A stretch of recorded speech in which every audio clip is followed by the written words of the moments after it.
Kid Rock has long been rejoiced as a trailer park hero whose rags to riches story was told through his iconic rap rock music. However, after decades in the entertainment industry and countless controversies, many fans have started to believe the musician has lost sight of his values, trading in an outlaw persona for that of a Hollywood elite who cares more about money than he does people. I'm the most unpolitically correct person you'll meet, and I'm very, very proud of that. Over the last decade, Kid Rock has become riddled in political controversy and claimed to be the victim of internet cancel culture. But what if the reality of the cowboy rapper's life isn't what it seems, and the working class hero has never been more than a rich boy's alter ego? Kid Rock was born Robert James Ritchie on January the 17th of 1971. He was raised with his parents, Susan and William, and his younger sister, Jill, on a 5.5-acre estate in Romeo, Michigan. For all the trailer park bad boy image that Kid Rock developed over his 30-plus-year career, the musician's hometown and upbringing were remarkably lavish. The family home was over 5,600 square feet, not including the additional 1,800 square feet of space in the home's lower level. The property reportedly included an indoor jacuzzi room with a giant fireplace, massive guest house, 2 garages, and a fully operational apple orchard where the young singer would spend many of his days picking fruit. The Ritchie family lived a comfortable life thanks to the hard work of his parents, owners of multiple car dealerships in the Romeo and Detroit areas of Michigan. As Ritchie became older, he began to show interest in the rap music that was emerging out of the New York scene. The future People's Choice Award winner would soon become infatuated with artists like Run DMC and the Beastie Boys. And even at a young age, Ritchie showed incredible talent in DJing, songwriting, and breakdancing, which had helped to create a lot of buzz around the young man's potential. However, without much of a music scene in Romeo, Michigan, the 15-year-old decided it was time to pack up and go to a place where the streets were flowing with the kind of inspiration that comes from struggle: Detroit, Michigan. At first, Ritchie performed at a few local talent shows and worked as a DJ, anywhere that the budding musician was welcome. As the team began gaining local notoriety, though, the performances became a regular occurrence. And before long, the multi-talented artist was performing with DJs like James the Blackman Harris and Uncle Kracker. Uncle Kracker was relatively unknown at the time, but had seen Ritchie perform at a talent show and knew that he was a star in the making. And according to Ritchie, the fans in Detroit would often say they couldn't wait to hear that White Kid Rock, which is how the iconic name Kid Rock was born. By 1988, at the age of 17, the rapper had become part of the hip-hop music group known as the Beast Crew. The group included iconic Detroit musicians Shamtown and Blackman, and the crew's music included bizarre lyrics that were laid over iconic beats with blues inspirations. One of Beast Crew's most popular hits was the song Got Drawls, released in 1990. The song, which features a 19-year-old Kid Rock, included the jarring lyrics, "Some hoe slapped me, so I socked her in the eye. But to this day, I don't like to hit women unless their drawls got something funky in them." Though the group never actually took off, the formation of the Beast Crew would greatly impact Kid Rock's career. It was through the Beast Crew that he met legendary rapper D-Nice, who had helped to get the budding rapper on as the opening act for Boogie Down Productions. That dude, to this day, he's still one of my best friends, where we talk like twice a week. His name is Kid Rock. As Kid Rock continued to grow, the offers began rolling in, and it seemed that each connection the musician made led to another and another, until suddenly he was a 25% shareholder in the independent record label Top Dog Records and signed as a solo act to Jive. The rapper's record deal should have been the jumping-off point for a long and prolific career, but sadly that would not be the case. Kid Rock released his debut album, Grits Sandwiches for Breakfast, in 1990, and quickly left to tour with huge artists like Ice Cube, D-Nice, Yo-Yo, and Too Short. The album quickly rose in popularity, and Kid Rock soon would be considered one of the top rappers in Detroit at the time. But before long, everything came crashing down. According to producer Mike E. Clark, Kid Rock was being unfavorably compared to the musician Vanilla Ice, and to save their reputation, the label quickly dropped Kid Rock and hung him out to dry. However, others have speculated that Kid Rock was actually dropped from Jive due to the quality of the debut album, which was retrospectively referred to as one of the 20 most terrible albums by great artists by Rolling Stone. Kid Rock was not one to take no for an answer, though. The musician continued to grind and send out demo tapes to labels all around the United States, and by 1992, he was signed to an independent record label called Continuum, where he continued to play the music industry game. Kid Rock would even release bootleg cassettes and give away free music samplers in order to keep the interest alive. While he worked tirelessly to maintain his musical career, the artist was also dealing with other issues behind the scenes, namely the breakup with Kelly South Russell, the mother of his only child, Robert James Ritchie Jr. Russell and Ritchie had been childhood classmates who began dating on and off around the age of 13. The tumultuous relationship lasted over a decade before coming to an abrupt ending in 1993. According to Kid Rock, it ended because Russell had lied to the rapper about the paternity of the children.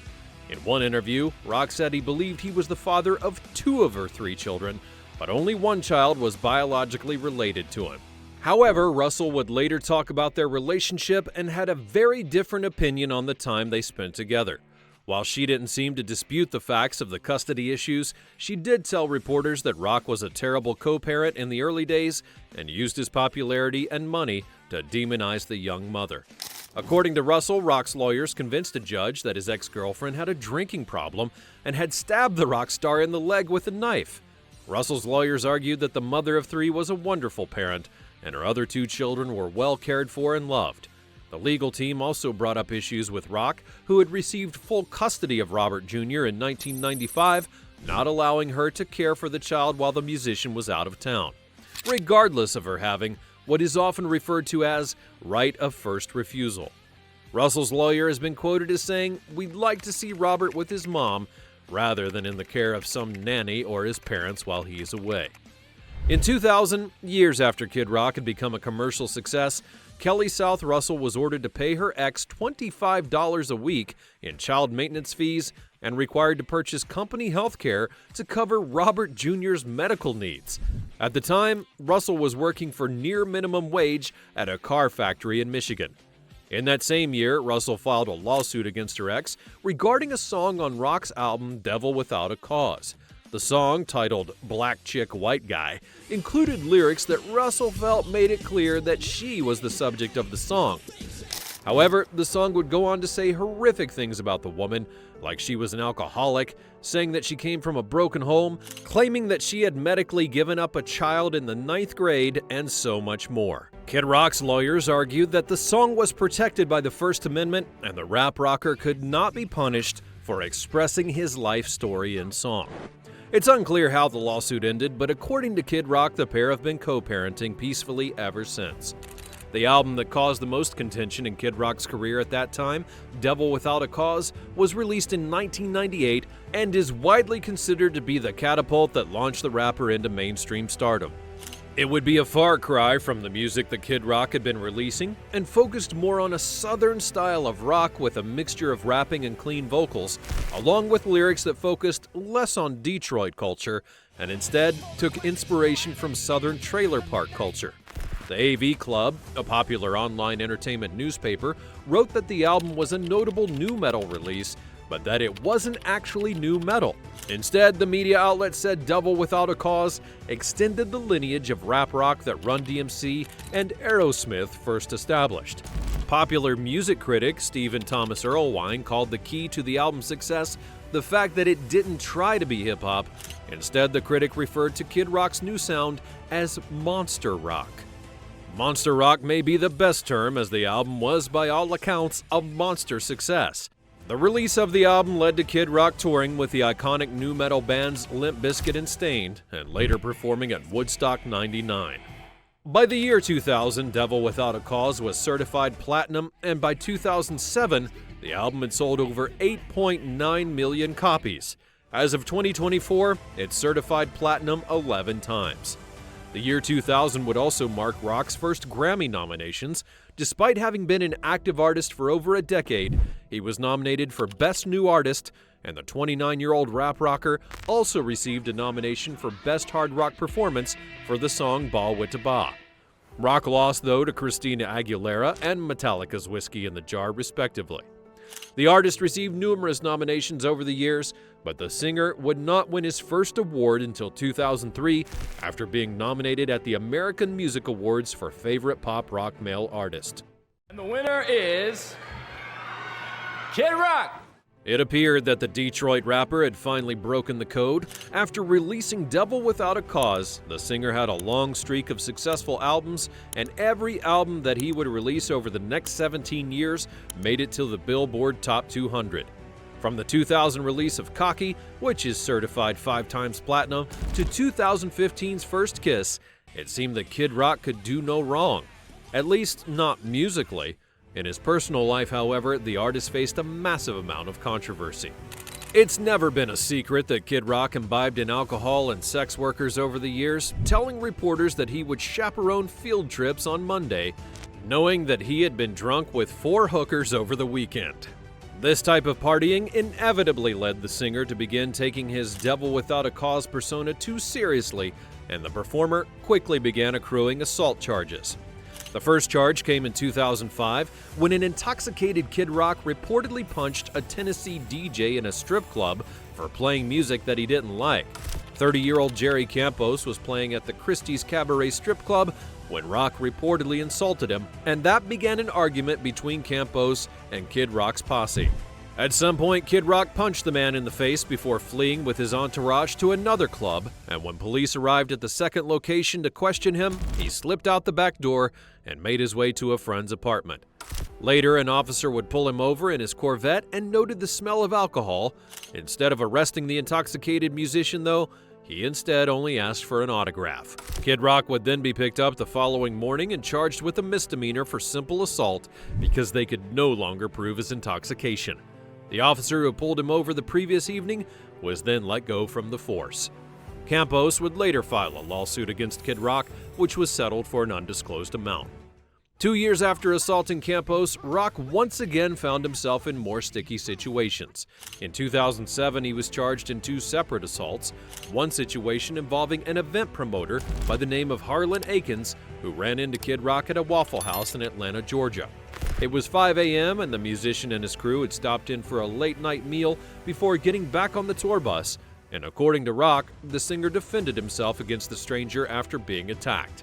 The rapper told court officials that the man had gone crazy, busting a window with his bare fists, and that if he and his crew had attacked the man, they would have hurt him. Very, very bad. However, Akins had a different recollection of the events, and according to him, he didn't know what set Kid Rock off, and after trying to grab his phone off of the booth to call the police, he was jumped by the rapper and his crew. Akins claimed that the rowdy group of musicians pushed the man out of the restaurant without his keys or phone, and after banging on the windows and asking for his things, he claimed that the artist and his lackeys had chased him into the parking lot and beat him before getting back on the bus. Kid Rock testified that he and his friends only acted in self-defense, but several doctors would say that Akins had injuries consistent with having been in a fight. He was later rewarded $40,000 in damages. This assault took place only a short time after one of Kid Rock's most notable blunders, his assault on Motley Crue drummer Tommy Lee. It was at the 2007 VMAs that the 2 rock icons would cross paths. Lee was no stranger to Kid Rock, as both men had been formerly in a relationship with actress and Playboy model Pamela Anderson. They had reportedly tried to avoid each other on that evening, but at some point during the night, Tommy Lee moved to an area of the venue to have a chat with rapper P. Diddy. Lee was unaware that Rock was seated nearby, and as the rapper had left his seat at some point. When Rock returned to his seat and laid eyes on Tommy Lee, he then allegedly went berserk, and according to onlookers, all hell broke loose.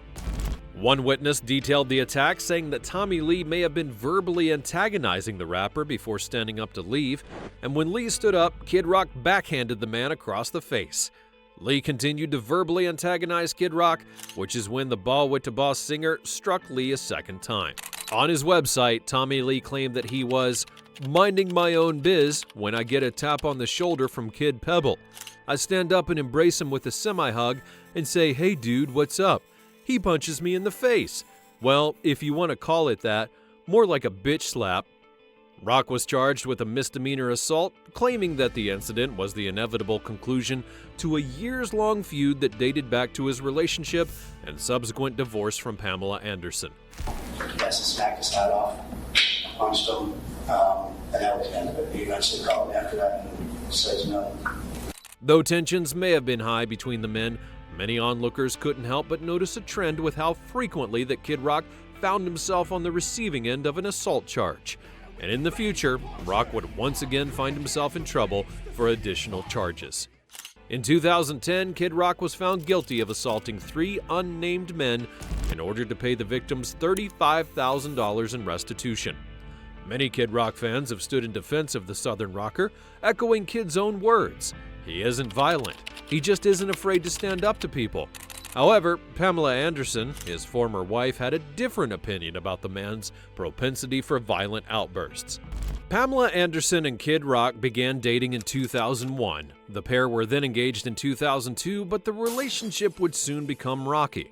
After a brief split in 2003, Kid Rock and Anderson rekindled their romance and then married in July of 2006. However, that marriage would hit a speed bump when only 3 months later, Anderson reportedly miscarried the child that she was carrying. 17 days after the miscarriage, she then filed for divorce. At the time, Anderson had told multiple reporters and gossip rags that the pair just weren't right for each other, and they had to reconsider what was best for their respective children. However, Anderson's tell-all memoir, Love, Pamela, recounted a much different version of the events that led to the divorce. According to her, he had tried to put in an effort to be a good stepfather to her children, but his violent outbursts just became too much to handle. In 2006, she appeared on the Sacha Baron Cohen film Borat. In her short scene, she's kidnapped by Borat, who attempts to take her as a bride. Anderson wrote that she was excited to surprise Rock with her scene in the movie. However, there was one detail of her scene that wasn't going to go over so well with her then new husband. In 1995, a private tape of Pamela Anderson and Tommy Lee was stolen from their home and widely distributed online. It became a scandal that made massive headlines over the next few years and was something Anderson described as devastating. The actress claimed the release of the tape had destroyed their marriage, and she felt that she was unfairly vilified in the press over the situation. By 2006, the tape scandal was old news, and Anderson then allowed Cohen to make a joke about it during their scene in Borat. According to Anderson, when she and Kid Rock attended the premiere of the movie and the musician heard the mention of the tape, he soon became irate. Rock then stormed out of the venue, calling his wife terrible names in front of everyone who saw them, and she then chased her husband outside where she says she saw him peel away, leaving her there all alone. She had to apologize to the guests and then find a ride home. When Anderson arrived home, she found the singer smashing up her property. He had reportedly grabbed a photo and smashed it against the wall and told her that he was sick of waking up to a picture of Anderson and Dave LaChapelle every day. However, the photo that Rock smashed was allegedly one of Marilyn Monroe and Bert Stern. The couple broke up, and Anderson said that she didn't stay in contact with him afterwards. It seemed that no matter what trouble that he got into, Kid Rock's fans would stay loyal. After all, the artist was open about being a rebel and a partier, so most of the legal snafus would only bolster his image as a ne'er-do-well badass. There was nowhere that was too far for Kid Rock to go, until 2016 when the music icon became incredibly vocal about his political and social opinions. His political affiliations and the man's transition from a speaker of the people to a Hollywood elite had been public information for years, but it was in 2016 when he began associating with far-right-leaning political figures that fans and haters alike began posting online, questioning the musician's thought process. A big turn of opinion came in 2022 when Rock released the album Bad Reputation. The effort would be full of songs that are direct combative to modern left-leaning culture and also touch upon sensitive topics like the COVID-19 pandemic, pharmaceuticals, and police relations. The artist, who had spent years making a living singing about being wild and hating the cops and hanging out with addicts, suddenly seemed to share strong opposing values.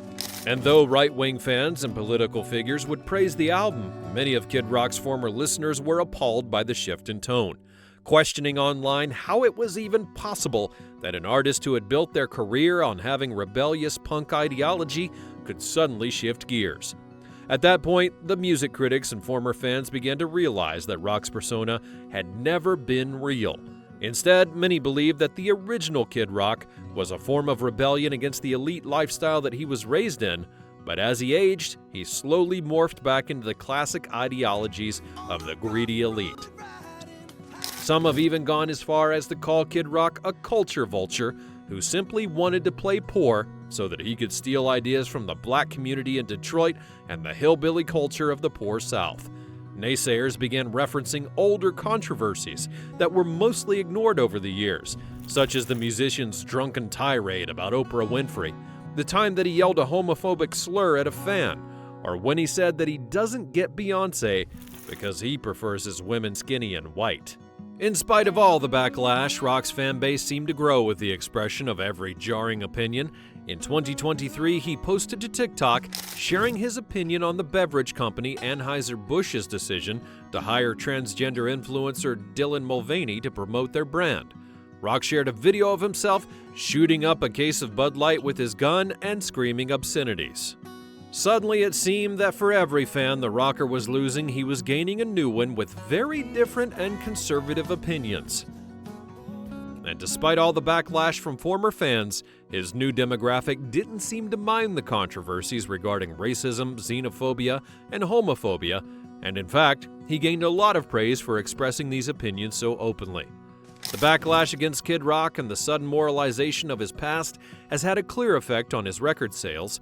In 2022, Bad Reputation was the least successful of his modern career, not even breaking into the Billboard 200 charts until months after its release. Critics would tear the album apart, calling it a record that confirms Kid Rock's diminished status by catering exclusively to the only audience he has left, aging hard rockers who are also stuck in the past.